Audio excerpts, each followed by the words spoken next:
Why are we still here? Just to suffer? Yo, what is up everybody, Hypnotic here, back with our top 5 Clash Royale video. Today we'll be looking at the older Clash Royale, the one that only true Clash Royale veterans will remember. So welcome to top 5 things only Clash Royale veterans will remember. So without any further ado, let's get right into the video. Now we all remember the good old Royal Giant when he came out. It was expected to be this OP card and it was supposed to be like really good, but it was an epic flop. The health was bad, the damage was meh, and the range was pointless. It was only a 6 tower radius, so we couldn't really outrage any towers. But then it came, the wrath of the Royal Giants. It began March 23rd, 2016 as the Royal Giants' damage was increased by 20%. Then on May 3rd they increased the range by 1 tile. That was it. That was all that was needed. The Royal Giant became like the most used card in the game. Everyone was running it in their decks and you couldn't go into a battle without seeing it in your opponent's deck. And it was hard to counter.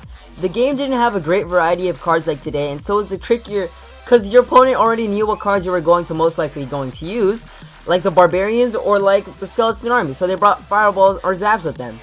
On May 18, however, the Royal Giant got a 4% damage nerf, and people still used it, but as the game developed and went on, new cards were added, the crazy Royal Giant phase slowly came to a stop. But recently, it feels like it might be coming back again.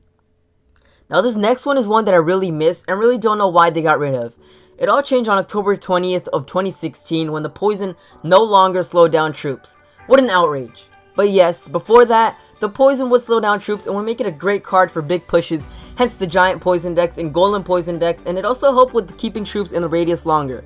The funny thing about this change is that the poison was already an underused card and I truly regret not really using it back then. They tried fixing this by increasing the damage, and so here we are now with the poison that we have today. Remember when Clash Royale used to be fun? Yeah, me neither. But all jokes aside, this year for April Fools, Clash Royale didn't do much. Last year, however, they supposedly had a big update and some funny changes to the game for the special day. So get this, Clash Royale supposedly made it so tombstones were extremely large and made it spawn giant skeletons, and they made the mortar shoot out goblin barrels. Crazy, huh?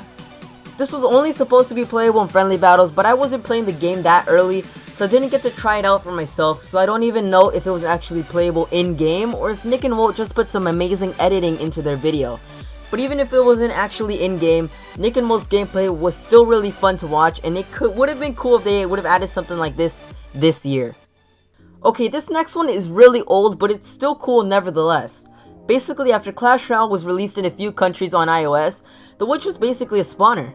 You just needed to plant a hut or something in the corner on the back of your tower and put her in the little pocket of space that was right in the corner as well, and she'll just be stuck there spawning skeletons until the building died and she was released. This doesn't work today, but it would have been cool if it still did. I mean, you could have the witch as a spawner and also as a troop once she was released. Too bad they fixed this, eh? Also around the same time, Supercell got rid of paying gold for battles and friendly battles.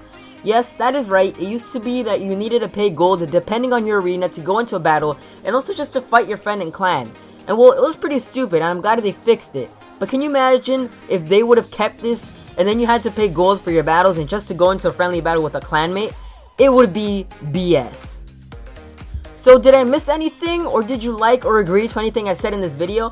If so, make sure to leave it in the comments down below, and also don't forget to subscribe to my tiny channel so I can grow and expand, and also make sure to punch the hell out of that like button. But anyway guys, I have been Hypnotic, and I will see you all in the next video.